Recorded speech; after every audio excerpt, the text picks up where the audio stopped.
Hello everyone, welcome back to my YouTube channel Deepika Gyanpunj. This is me Deepika Pant, student of class 9. So today I am making a new video on class 8 science chapter number 7, which is conservation of plants and animal. So in this chapter we will read about how to conserve the plant and animal and all. How to conserve our flora and fauna. We will read all these things in our chapter. So let's start the chapter, but before starting the chapter I would like to say you all, please like, subscribe and share my channel and press the bell icon for getting all the notification. So let's start the chapter. So our chapter name is conservation of plant and animal. It means हम जानवरों और पौधों का बचाव कैसे कर सकते हैं. So we saw that in class 7 that Paheli and Bhujo had visited the forest along with Professor Ahmed and Tibu. तो हमने क्लास 7th में देखा है कि जो पहेली और भूजो हैं वे प्रोफेसर अहमद के साथ फॉरेस्ट विजिट गए थे, प्रोफेसर अहमद एंड टीबू के साथ. They were eager to share their experiences with their classmate. तो अपने एक्सपीरियंस को अपने क्लासमेट के साथ शेयर करने के लिए बहुत उत्सुक थे. ईगर मीन्स उत्सुक. So other children in the class were also eager to share their experiences as some of them had visited Bharatpur Sanctuary. तो अदर चिल्ड्रन भी क्लास के बहुत ईगर थे, मतलब कि बहुत उत्सुक थे सबको अपना एक्सपीरियंस शेयर करने के लिए, क्योंकि वो भरतपुर सेंचुरी गए थे. Some other had heard about Kaziranga national park, Lokchao wild life sanctuary and great Nicobar biosphere reserve and tiger reserve etcetera. तो उनमें से कुछ ने सुना था काजीरंगा नेशनल पार्क एक्सेट्रा के बारे में. So Paheli is saying that what is the purpose of making national park, wildlife sanctuary and biosphere reserve. तो क्या पर्पज है national park, wild life sanctuary and biosphere reserve को बनाने का, किस कारण से बनाते हैं, ये पहेली पूछना चाह रही है. 7.1 deforestation and its causes. Deforestation means the cutting of the forest, मतलब कि पेड़ों का कटाव ही डिफॉरेस्टेशन कहलाता है. हम पढ़ेंगे डिफॉरेस्टेशन और उसके कारणों के बारे में. A great variety of plant and animal exist on earth. तो बहुत अलग अलग वैरायटी के प्लांट एंड एनिमल अर्थ पे रहते हैं, एग्जिस्ट करते हैं. They are essential for the well being and survival of mankind. तो इंसान के जीने के लिए और उसके भले के लिए बहुत ज़रूरी होते हैं. Today major threat of survival of these organism is deforestation. तो एक बहुत बड़ी समस्या थ्रेट है इनके सर्वाइवल के लिए आजकल जो है डिफॉरेस्टेशन. कैसे ये पेड़ों का कटाव होगा तो जंगल नष्ट होंगे, तो हमारे जानवर और अन्य जीव वहाँ नहीं रह पाएंगे. और deforestation is also not good for our atmosphere. We know that deforestation means clearing of forests and using that land for other purposes.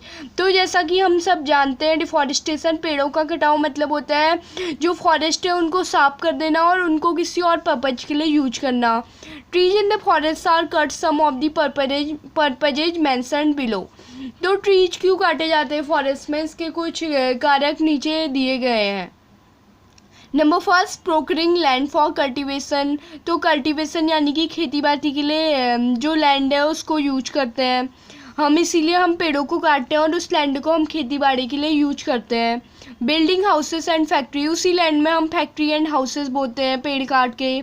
Making furniture और यूजिंग वुड एज फ्यूल. तो हम फर्नीचर बनाते हैं वुड से और उसका fuel के रूप में प्रयोग करते हैं, तो उससे हम डिफॉरेस्टेशन का कारण है ये कुछ बहुत.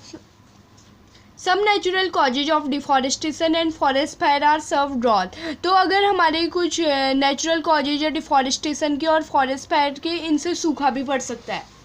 एक्टिविटी 7.1 क्रियाकलाप 7.1. Add more causes of deforestation to your list and classify them into natural and man made. तो कुछ और कॉजेज बताइए डिफॉरेस्टेशन का और उनकी लिस्ट बनाइए और उनको नेचुरल और मैन मेड में डिवाइड कीजिए. ये आप मुझे कमेंट सेक्शन में लिख के दे देना कौन कौन से मोर कॉजेज हो सकते हैं डिफॉरेस्टेशन के. 7.2 कंसिक्वेंसेस ऑफ डिफॉरेस्टेशन. यानी कि डिफॉरेस्टेशन से क्या हानि हो सकती है, वही कंसिक्वेंसेस कहलाती है. पहेली and भूजो recalled consequences of deforestation. पहेली और भूजो याद कर रहे हैं पेड़ों के कटाव के कारणों को. दे से जो हानि होती है उसको, they remember that deforestation increase the temperature and pollution level on the earth. तो उनको याद आ रहा है कि जो डिफॉरेस्टेशन होता है, पेड़ों का कटाव, उससे टेम्परेचर और पॉल्यूशन लेवल बढ़ जाता है अर्थ का। It increases the level of carbon dioxide in the atmosphere, और इससे जो होता है एटमोसफेयर में कार्बन डाइऑक्साइड का लेवल बढ़ जाता है। अगर कार्बन डाइऑक्साइड का लेवल कम होगा या ज़्यादा होगा तो ये हमारे लिए बहुत हार्मफुल है, उसको एक लिमिट में रहना बहुत आवश्यक है। Ground water level also get lowered, और ग्राउंड वाटर लेवल भी बहुत घट जाता है। They know that deforestation disturb the balance in nature, तो वो जानते हैं कि जो डिफॉरेस्टेशन होता है वो नेचर के बैलेंस को ख़राब करता है। They were told by Professor Ahmed that if cutting of trees, continuous rainfall and fertility in the soil will decrease। तो उन्हें प्रोफेसर अहमद द्वारा बताया गया है कि अगर ट्रीज को हम कंटिन्यूसली काटते रहेंगे, लगातार कटते रहेंगे, तो उससे जो फर्टिलिटी है सॉइल की वो घटती जाएगी या फिर नष्ट हो जाएगी। Bujo is asking that how does deforestation reduce rainfall on one hand and lead to floods on the other hand। तो भूजो पूछना चाह रहे हैं कि जो डिफॉरेस्टेशन है, पेड़ों का कटाव, एक साइड तो हमारी रेनफॉल को कम करता है और दूसरी तरफ से उससे बाढ़ आ जाती है, तो ये कैसे होता है। तो उसी को हम पढ़ेंगे अभी। Moreover, there will be increased chances of natural climatics such as flood and droughts। तो इससे बहुत सारी नेचुरल क्लाइमेटिक्स मतलब कि प्राकृतिक आपदाएं भी आ सकती है, जैसे कि फ्लड, बाढ़, और ड्रॉट्स मतलब सूखा पड़ना। Recall the plant need carbon dioxide for photosynthesis. याद करो जो प्लांट को कार्बन डाइऑक्साइड की ज़रूरत होती है फोटोसिंथेसिस के लिए। Fever tree would mean that less carbon dioxide will be use up resulting in it increase the amount in the atmosphere. तो इससे ऐसा होगा कार्बन डाइऑक्साइड का अमाउंट बढ़ जाएगा हमारे एटमोसफेयर में। This will lead to global warming as carbon dioxide trapped heat rays reflect by the earth. तो इससे हमारी ग्लोबल वार्मिंग हो सकती है, जिससे कि कार्बन डाइऑक्साइड हीट रेज को ट्रैप्ड करती है और उनको अर्थ पे रिफ्लेक्ट करती है। इससे हमारी जो ओजोन लेयर है वो पतली हो सकती है, तो ओजोन लेयर से ही हम बच सकते हैं। जो सन के हार्मफुल रेज होते हैं उनसे अगर वही पतली होगी तो उससे ग्लोबल वार्मिंग होती है। The increase in temperature on the earth disturb the water cycle and may reduce rainfall. तो अगर टेम्परेचर बढ़ेगा अर्थ का तो उससे वाटर साइकिल भी डिस्टर्ब होगी और उससे हमारी जो बारिश है वो भी बहुत कम होगी, और इससे ड्रॉट यानी कि सूखा पड़ सकता है। Deforestation is major cause which lead to the change in soil property. Deforestation एक मेजर कारण है सॉइल प्रॉपर्टी में चेंज लाने का। Physical property of soil get affected by plantation and vegetation. तो सॉइल की जो फिजिकल प्रॉपर्टी होती है वो अफेक्टेड होती है प्लांट एंड वेजिटेशन से। Recall from class 7th how trees prevent soil erosion. तो क्लास 7th में जो आपने पढ़ा था याद करो कि कैसे जो पेड़ है वो मिट्टी के कटाव को घटाते हैं। इट मीन्स सॉइल इरोजन को कम कैसे करते हैं trees. Fewer trees result in more soil erosion. अगर कम ट्रीज होंगे तो ज़्यादा सॉइल इरोजन होगा और ज़्यादा ट्रीज होंगे तो कम सॉइल इरोजन होगा। Removal of the top layer of the soil exposes the lower hard and Rocky layer.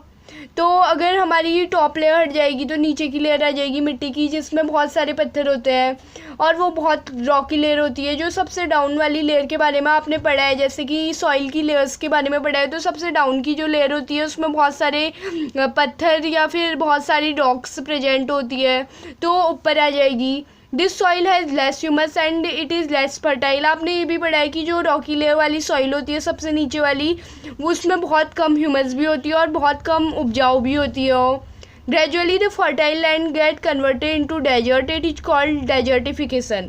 इससे क्या होगा, जो हमारा फर्टाइल लैंड है यानी कि उपजाऊ ज़मीन है वो डेजर्ट में कन्वर्ट हो जाएगी, रेगिस्तान में, और इसको हम डेजर्टिफिकेशन कहते हैं। तो note this that if the fertile land converted into desert it is called desertification.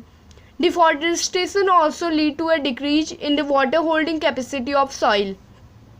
तो हमारे पेड़ों के कटाव से जो पानी की मिट्टी की वाटर होल्डिंग कैपेसिटी होती है वो भी डिक्रीज होती है। The movement of water from the soil surface into ground infiltration rate is reduce. तो इससे इनफिल्ट्रेशन रेट भी कम होता है। सो देर आर फ्लड्स, इसी से हमारी बाढ़ आती है।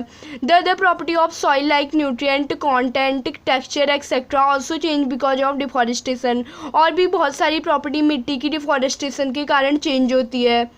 We have study in class 7 that we get many product from forest. तो हमने क्लास 7th में पढ़ा है कि हमें बहुत सारी सामग्री मिलती है जंगलों से। लिस्ट दीज प्रोडक्ट, तो इन प्रोडक्ट की एक लिस्ट बनाइए। Will we face shortage of these product if we continue cutting trees. अगर हम इन पेड़ों को लगातार काटते रहेंगे तो हमें शॉर्टेज हो जाएगी इन सामग्रियों की।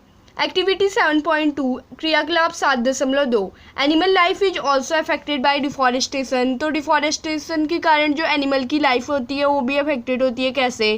List the point and discuss them in your class. तो इनका एक पॉइंट बनाओ और डिस्कस करना है इन्हें क्लास में अपने। 7.3 conservation of forest and wild life. तो हम 7.3 में पढ़ेंगे जंगल और जंगल में रहने वाले पशु पक्षियों का बचाव। Having become aware of effect of deforestation, पहेली and भूजो are worried.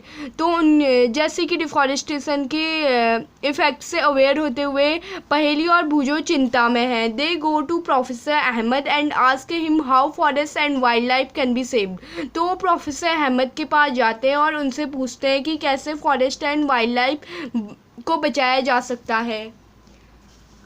Biosphere is that part of the earth in which living organism exist और विच सपोर्ट लाइफ। तो बायोस्फीयर एक ऐसा पार्ट है अर्थ का जिसमें जो लिविंग ऑर्गेनिज्म होते हैं वो रहते हैं और उनकी लाइफ को सपोर्ट होता है बायोस्फीयर से। बायोलॉजिकल डाइवर्सिटी और biodiversity refer to the variety of organism existing on the earth, their inter relationship and their relationship with the environment. Biological diversity यानी कि बायोडाइवर्सिटी मतलब होता है कि अलग अलग प्रकार के ऑर्गेनिज्म में जो अर्थ पे रहते हैं और उनके इंटर रिलेशनशिप इन्वायरमेंट के साथ। Professor Ahmad organise visit to a biosphere reserve for Paheli Boojho and their classmate. तो प्रोफेसर अहमद ने एक विजिट बायोस्फीयर रिजर्व में जाने की पहेली भूजो और उनके क्लासमेट के लिए ऑर्गेनाइज की। He select a place name Pachmarhi biosphere reserve. तो पंचमढ़ी बायोस्फीयर रिजर्व, तो उन्होंने एक प्लेस को सेलेक्ट किया जिसका नेम है Pachmarhi biosphere reserve. He know that the plant and animal found here are similar to those of the upper Himalayan peak and to those belonging to the lower western Ghat। तो वो जानते थे कि जो वहाँ प्लांट एंड एनिमल पाए जाते हैं वो सिमिलर है, एक समान है हिमालयन पीक और लोअर वेस्टर्न घाट में पाए जाने वाले एनिमल की तरह।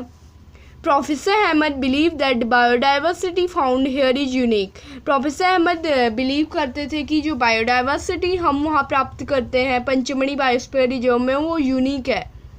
He requested माधवजी और forest employee to guide the children inside biosphere reserve. तो उन्होंने रिक्वेस्ट की माधवजी से जो एक फॉरेस्ट एम्प्लॉय थे चिल्ड्रन को गाइड करने की बायोस्फीयर रिजर्व के अंदर। He explained the preserving area of such biological importance make them a part of our national heritage। तो उन्होंने एक्सप्लेन किया, उन्होंने वर्णित किया जो प्रिजर्विंग एरिया होती है, जो हमारे बायोडाइवर्सिटी के बचाव के लिए एरिया होती है, वो उसकी एक बहुत बड़ी बायोलॉजिकल इम्पोर्टेंस है और वो जो हमारी राष्ट्रीय विरासत है उसका एक पार्ट है। Madhavji explained to the children that apart from our personal effort and effort of society, government agency also take care of forests and animal। तो माधव जी ने ये भी बताया कि हमारे पर्सनल एफर्ट और सोसाइटी के एफर्ट मतलब प्रयासों के अलावा भी government agency forest and animal की भी टेक केयर करती है, अच्छी से केयर करती है। The government lays down rule method and policy. तो गवर्नमेंट ने इसके लिए बहुत सारे रूल मेथड एंड पॉलिसी बनाए हैं प्रोटेक्ट करने के लिए, उनको कंजर्व करने के लिए। Wild life sanctuary, national park, biosphere reserve etcetera are protected area for conservation of plant and animal present in that area. तो wild life sanctuary, national park and biosphere reserve है एक प्रोटेक्टेड एरिया है plant and animal के conservation के लिए। Activity 7.3 क्रियाकलाप 7.3 find out the number of national park, wild life sanctuary and biosphere reserve in your district, state and country. Record in table 7.1 and show these area in an outline map of your state and India. तो एक number of national park, wild life sanctuary and biosphere reserve अपने district में कितने हों प्राप्त करो district, state and country में, और उनको एक इस टेबल में भरो और आपको एक मैप में भी शो करना है कि कितने wild life sanctuary, biosphere reserve and national parks हैं। सो ये टेबल हमें दिया गया है, protected area for conservation, protected area in my district, in my state and in my country. We have to fill these all. So in this map we see that the wildlife sanctuary, national park and all the thing present in our state Uttarakhand. So in Uttarakhand we have to see here Udham Singh Nagar there is no any wildlife sanctuary. We have mark as star to the wildlife sanctuary, point to the national park to the star and point to the wildlife sanctuary and cross to the biosphere reserve. Firstly we see all the national park in our state. Firstly it is Jim Corbett National Park in our state. Number second national park is Rajaji National Park which is at Dehradun. And number third we can see Gangotri National Park which is at Uttarkasi. And after that Valley of Flower National Park Chamoli. Nanda Devi National Park which is at also Chamoli, near Chamoli. And we can see the wildlife sanctuary. There are some wildlife sanctuary which are present. We are not able to see. Firstly we see biosphere reserve in our state. So in our state there are many biosphere reserve, just as firstly wildlife sanctuary Govind Prasad Vinsar wildlife sanctuary and क्या है हमारा Jharkhet wild life sanctuary, Pauri में Chilla wild life sanctuary and Almora में Binsar wild life sanctuary. These all are in our state. And let's we see some wildlife sanctuary and national park in our country. So Gangotri National Park, Gautam Buddha, Kaziranga National Park, Indravati National Park, Indira Gandhi National Park, Giri National Park, Khana National Park. These all are some national parks which are very famous national park in our country. So here also in this maps, it is the map of Panchamari Biosphere Reserve. Here is Tawa Reserve here, and here is Panchamari Sanctuary, Panchamari Gate. It is the map of the Panchamari Biosphere Reserve and you have to make it in your notebook. 7.4 Biosphere Reserve.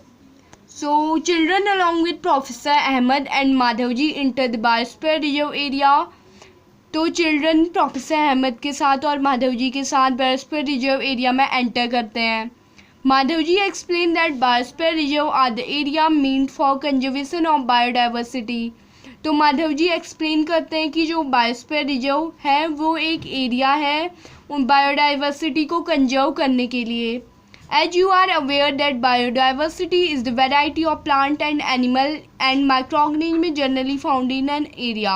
तो आपको जैसे कि पता है कि जो biodiversity होता है उसका मतलब होता है वो अलग अलग प्रकार के प्लांट्स, एनिमल और माइक्रो ऑर्गेनिज्म जो एक एरिया में जनरली फाउंड होते हैं. The biosphere reserve help to maintain the biodiversity and culture of that area. तो बायोस्फीयर रिजर्व हेल्प करते हैं बनाने में बायोडाइवर्सिटी और उस एरिया के कल्चर को. और बायोस्फीयर रिजर्व में also contain other protected area in it. और बायोस्फीयर रिजर्व के अंदर और भी अलग अलग प्रकार की प्रोटेक्टेड एरिया पाई जा सकती हैं.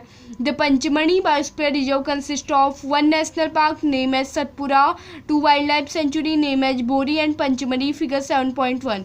तो फिगर 7.1 में हमें पंचमढ़ी नेशनल पार्क जो हमारी पंचमढ़ी बायोस्फीयर रिजर्व है उसका मैप शो किया गया है, जिसके अंदर हमारा एक नेशनल पार्क है which is name as Satpura national park.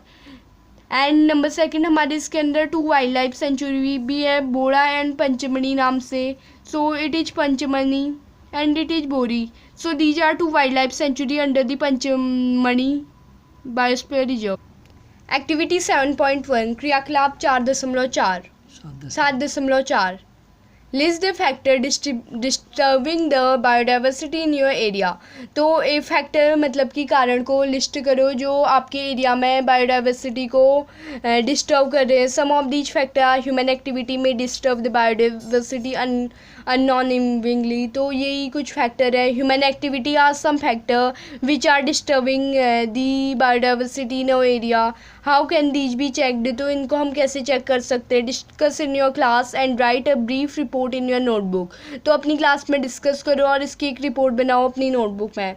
7.5 flora and fauna. सो सबसे पहले फ्लोरा एंड फौना क्या होता है? Flora and fauna means the type of animal and variety the species of animal and plant living in an area which is found in only that area is called flora and fauna. As the children walk around the biosphere reserve, they appreciate the green wealth of the forest. तो जैसे ही children biosphere reserve के अंदर गए तो उन्हें बहुत अच्छा लगा वहाँ की ग्रीन वेल्थ को देख के. They are very happy to see tall teak trees and animal inside the forest. तो बहुत खुश थे वहाँ के बहुत बड़े लंबे लंबे टीक के ट्रीज को देख के और उनके अंदर के एनिमल्स को देख के. Suddenly Paheli find a rabbit and want to catch it. So suddenly यानी कि उसी समय पे जो पहेली है उसको एक रैबिट मिला और उसे पकड़ना चाहती थी वो. सी स्टार्ट रनिंग आफ्टर. तो पहेली उसके पीछे दौड़ना स्टार्ट करती है. ऐसे ही जो प्रोफेसर अहमद स्टॉप कर देते हैं उसको. He explain that animal are comfortable and happy in their own habitat. तो वो ऐसा एक्सप्लेन उस पहेली को एक्सप्लेन करते हैं प्रोफेसर अहमद की जो एनिमल होते हैं वो अपने ही हैबिटेट मतलब कि अपने ही जीवन में खुश होते हैं. We should not disturb them. हमें उन्हें डिस्टर्ब नहीं करना चाहिए, परेशान नहीं करना चाहिए. Madhavji explain that some animal and plant typically belong to a particular area. तो माधवजी ने एक्सप्लेन किया कि कुछ एनिमल और प्लांट सिर्फ उसी एरिया में पाए जाते हैं, एक ही एरिया में पाए जाते हैं. The plant and animal found in particular areas term as flora and fauna. तो फ्लोरा और फौना उसी को कहते हैं जो एक ही जगह पे एक प्रकार के अलग अलग एनिमल पाए जाते हैं, उनको फ्लोरा एंड फौना कहते हैं. So figure 7.2 we can see the wild dog, cheetal, wolf, leopard, fern and jamun trees. Activity 7.5 try to identify the flora and fauna of your area and list them. तो क्रियाकलाप 7.5 अपनी area के flora and fauna को identify करने की कोशिश करो और उनकी एक लिस्ट बनाओ. 7.6 इंडेमिक स्पीसीज. स्पीसीज मीन्स प्रजातियाँ. तो इंडेमिक स्पीसीज के बारे में हम पढ़ेंगे 7.6 में. Soon the group quietly enter the deep forest. तो जल्दी ही जो ग्रुप होता है चिल्ड्रन का फॉरेस्ट के अंदर पहुंच जाता है. Children are surprise to see a big squirrel, very big squirrel. तो चिल्ड्रन सरप्राइज हो जाते हैं एक बहुत बड़ी गिलहरी को देख के. They are very curious to know about it. तो बहुत इच्छुक होते हैं वो चीज़ के बारे में जानने के लिए. Madhavji tell that this about it. तो उनको बताते हैं. Madhavji tell that this is known as the giant squirrel and endemic to this area. तो माधवजी उन्हें बताते हैं कि इसको हम जेंट स्क्विरल के नाम से जानते हैं और ये इंडेमिक है इस एरिया में, मतलब ये इसी एरिया में पाई जाती है, इसके अलावा अन्य एरिया में नहीं पाई जाती है. Endemic species are those species of plant and animal which are found